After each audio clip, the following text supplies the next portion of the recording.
Sony? Am I reading this right? A 30% increase for PlayStation Plus?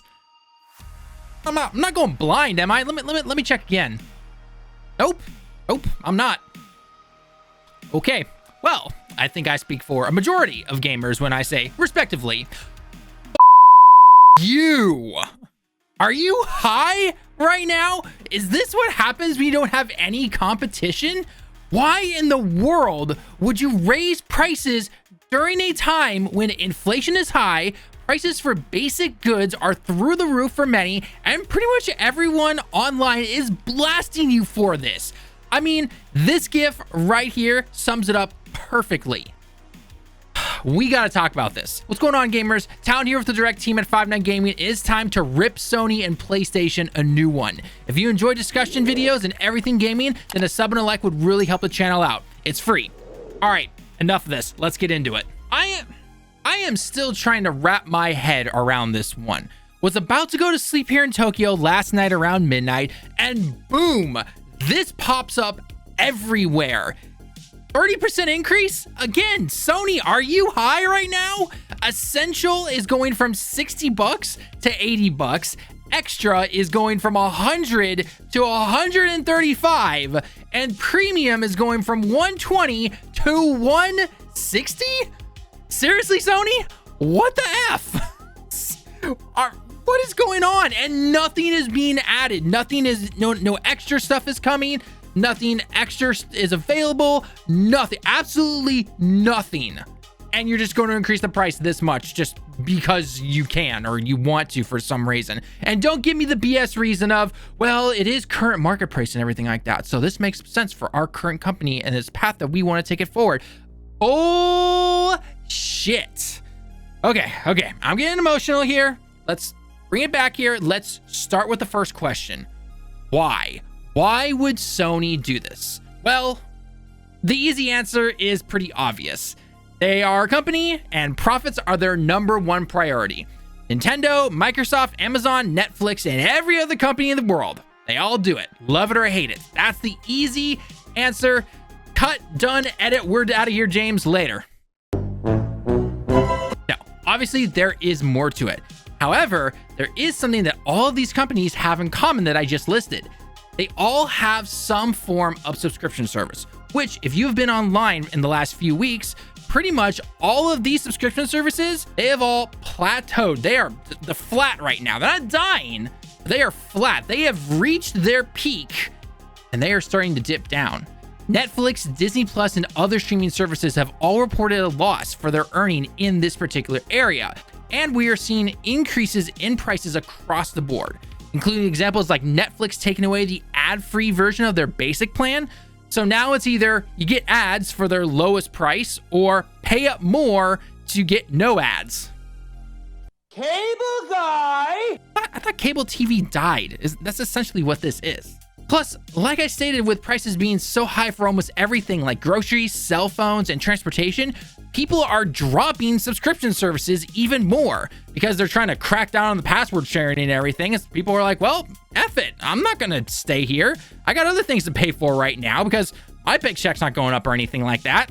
Right there. I feel you. I'm a teacher. So if you're working, I know exactly how you're feeling. So with all this stuff going on, Sony obviously has a few choices if their main priority is profit, right? Their first option is to obviously just not change anything, which would most likely mean a drop in revenue, but would keep your player base happy and more people would actually stick around, meaning that eventually when all of this kind of fizzles out and things are a little bit better for the average person, they're still all there and they're still paying you money for the service and everything. The second thing would be to increase prices, but maybe not as much, but also add some more value to actually keep gamers around, right? You're saying, look, we've got to increase prices here, but look, instead of just being, you get these PlayStation 4 games with extra, for example, by the way, we actually have native PlayStation 3 or something like that. I know that wouldn't really happen, but you get the idea. Or we've got this now, we're able to use this particular service and be like, you know what? All right, kind of worth it now. And then the final option would be to go full anti-consumer and just increase prices. Well, I guess option number 3 is the one they went with. And honestly, I'm not even shocked at this point. Recently, we saw that Microsoft actually increased their prices for Game Pass and their online services and everything. So Sony now has the excuse of saying, hey, well, due to inflation and market prices and all that BS. Plus, they've had some really bad anti-consumer practices as of late, especially with showing off their latest PlayStation Portal and their headphones/earbuds.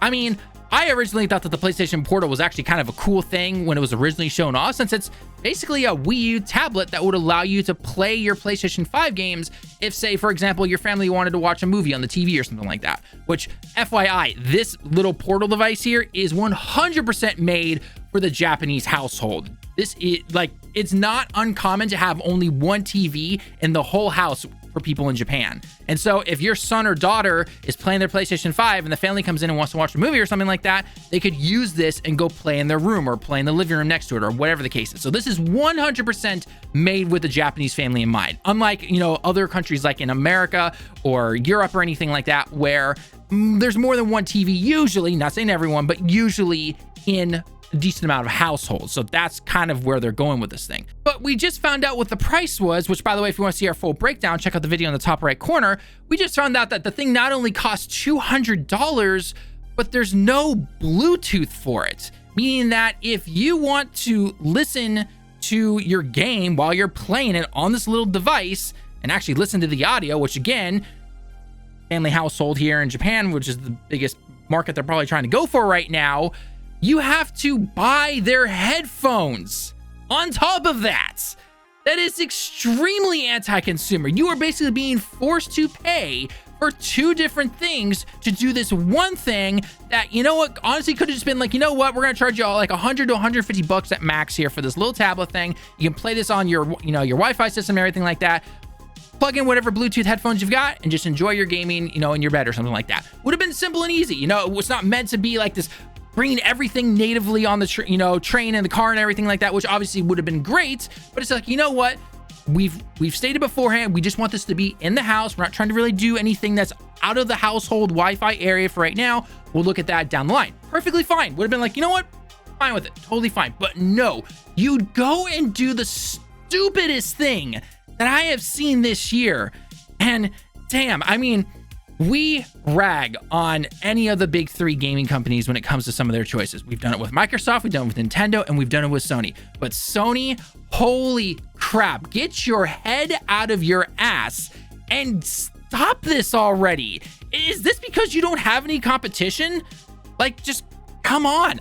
I love your games and your platform, especially since the late PS3 days up until now, but this is just, I don't know. I just mentioned competition. Is it a lack of competition? If Xbox and Nintendo were closer to you in the market, would you be making smarter, more consumer-friendly choices? I mean, you're going back to the days of Ken Kutaragi, where profit came first. When you've had constant growth for years. What is going on? And again, I get it. It does not go over my head. They are a business. That does not escape me. It's frustrating. It is absolutely frustrating. I mean, if you really want to get into this, what it comes down to, they are basically asking you to pony up an extra 30% to play online. Think about that for a second. You already pay for the console, you pay for the game, you have to pay for the internet to go into your house to play the game. And, oh, by the way, extra 30% to actually play the game online if it's an online game. I know Sony's mostly known for their first-player games and everything like that, but after that whole FTC hearing and learning a bunch about the industry and everything like that, we see that a lot of PlayStation players only play things like COD and online multiplayer games, which requires this service. And I absolutely hate it. I myself have not had PlayStation Plus for almost 6 years. All my online gaming, I do that on PC. Oh, by the way, if you want to know who to thank for that little trend that started that, you can thank Xbox. Remember when online gaming used to be free on PlayStation and Nintendo? Granted, Nintendo Online was pretty bad, but regardless, you remember those days? Yeah, that trend started all the way back in 2002 with Xbox. Then Sony made the jump in 2010, and finally Nintendo made the jump in 2018. I don't care what system you are on, Nintendo, Xbox, PlayStation, they all suck. And don't give me the excuse of, well, they have to charge, otherwise they're going to go out of business or some BS like that. It's all about profits. And with streaming and subscription services reaching their peak and starting to dip down, we can expect more price increases with absolutely no benefits to them. I mean, come on, $135 for extra tier? Again, we've said this before, 30%. Let's look at this in another way. Okay, let's lay this out right here. I kind of mentioned it before, but let's just lay this all out on the table right now. You need PlayStation Plus to play games online. Sony, as of late, is starting to invest heavily into games as a service, you know, the live service BS stuff, which will require you to have PlayStation Plus to play those games. Now, most would obviously assume that these types of games would be free to play and thus have microtransactions, right? But what if Sony charges for these games? I'm not saying every single one or anything like that, but let's say they make a really good one, right? Like they've got this live service game, it's tied to a brand that we know on PlayStation and everything, and they charge you for it. That's $70 for the game, which has obviously increased from 60 to 70 as of last year. And now you have this extra 30% increase if you want to buy PlayStation Plus starting in September or next year when you renew it or anything like that. That just, that is the most anti-consumer BS I have ever seen. I mean, it's the same thing like with Microsoft trying to force Bing onto all PCs right now. You're starting to see reports of like malware and everything on Chrome or Google and things like that. And Microsoft's like, Bing doesn't have any of that. It's like, I wonder why type of thing, right? It's just, it annoys me to no tomorrow. And I'm starting to, little ranty here, which hopefully you can understand why. It pisses me off. I actually liked playing online on my PlayStation for quite a long time. Back on the PS3 days, I played non-stop Battlefield 3, Bad Company 2, all those games, multiplayer stuff on my PlayStation back then because I didn't have to worry about paying extra money to play online, especially that was when I was in college back in the day. So that was great not having to worry about that. And now having to worry about having to pay for playing online when I'm already paying bills, having to pay rent and everything, paying to upgrade, buy games, all that stuff. Oh, by the way, here's an extra service thing I had to pay for. No, I'm not gonna do that. So guess what? I'm gonna go play on PC. I don't care. It really frustrates me. It really does. Because again, Sony and PlayStation, like as a brand, when it comes to their games and their console, it's actually really good. And it shows in their sales and how people really enjoy their games. I am super hyped for something like Spider-Man. I really am. And the fact that Sony, during those FTC meetings and everything, basically said that, look, Call of Duty brings in this much revenue and everything because all of these players are playing online and everything. That's great. That gives them their little bonus and everything, and everyone's happy. But now you're just starting to do all this anti-consumer stuff. And again, I don't know if it's because of who's in charge right now and they're trying to go back to a profit only or profit first mentality, or because there's no competition that they're feeling from Xbox and Nintendo. So they're like, you know what? Doesn't matter how loud we get here online. They're like, we're still gonna making tons of money and everything like that. I don't know what the true cause is. I really don't, aside from obviously the typical business and profit and all that stuff. So regardless, we'll have to wait and see what happens here. I highly doubt that with all this noise online, they're gonna walk this back. I highly doubt that. It'd be cool. I'd actually be fine with it if they did. I'm still calling them out for it though. But it's just, I don't have any hope in this current day right now. I'm really hoping that Xbox is able to step it up, but Xbox has been mostly focused on buying and acquiring and not making games. And regardless of how good Starfield is, which it seems to be looking like it's gonna be pretty good, one game is not gonna all of a sudden make Sony go, crap, they made one good game. Competition's back. We gotta lower prices now and everything. This is not gonna happen. So, I don't know. Maybe the old memes are the true ones, Gaming back in my day was the best that ever was. So what are your thoughts on all this price increasing? Thoughts on having to pay to play online just to simply do that? What are all your thoughts on this? Let me know all your comments down below. And again, if you enjoyed the video, leave a like if you enjoyed it. If you disliked the video, then leave a dislike and tell us how we can improve our videos going forward. I've been Tallen here for 5 9 Direct. I need a drink after this, and I'll see you guys in the next one. Johnny.